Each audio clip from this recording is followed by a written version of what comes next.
the 1990s, the Australian bush became a battleground as the timber industry and the environment movement went head-to-head over the future of Australia's forests. It was a passionate and crucial debate which set in place Australia's forest policy for the next 20 years. In the thick of it was a lobby group of workers known as the A-Team, employees of the papermaker Amcor sent in to take on the Green groups in the fight for public opinion.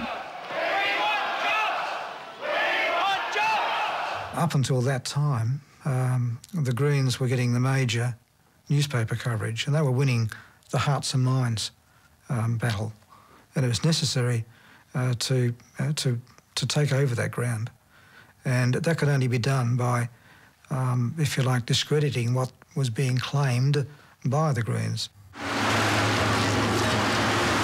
For more than a decade, the A-Team was at the forefront of this debate, but it turns out they were even busier behind the scenes. Did you ever wonder if maybe you were crossing the line? Maybe even some of these activities weren't legal? I questioned one or two little issues, I guess, on the aspects of whether you were taking an unfair advantage, etc. But as I've said, Sally, all is fair in love and war. So we'll say in politics of this type, all is fair.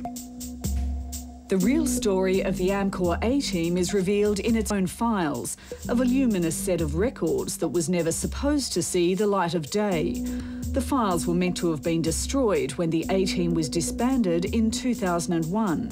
Instead, they were kept and recently made available to Four Corners.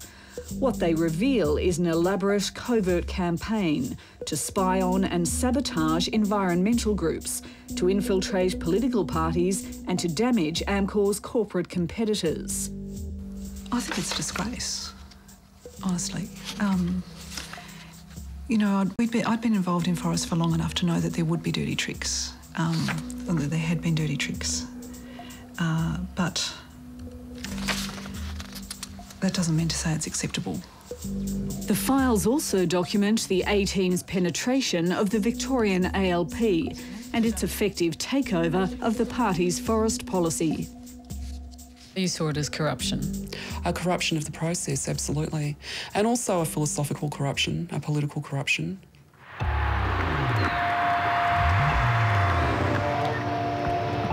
Tonight on Four Corners, a decade of relentless political lobbying and corporate dirty tricks, the inside story of the Amcor A-Team.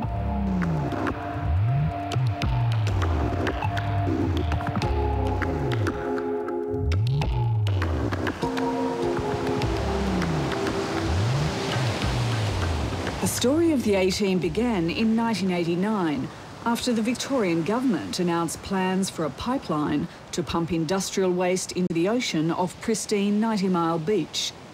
Local fishermen and beachgoers were furious. Lakes Entrance prawn trawler Brian Boulding became a spokesman for the anti-pipeline campaign. Well, there's a lot of opposition, mainly from people stretched right along the 90 Mile Beach. The unknowns of putting so much effluent into the ocean.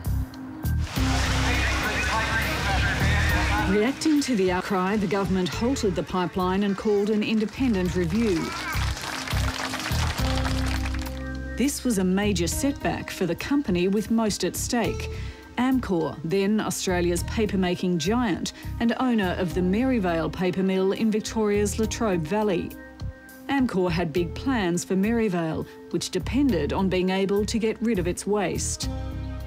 Without that ocean outfall, the industrial expansion of the Maryvale mill would have been seriously curtailed. So that outfall was crucial for the company? Absolutely critical, yes.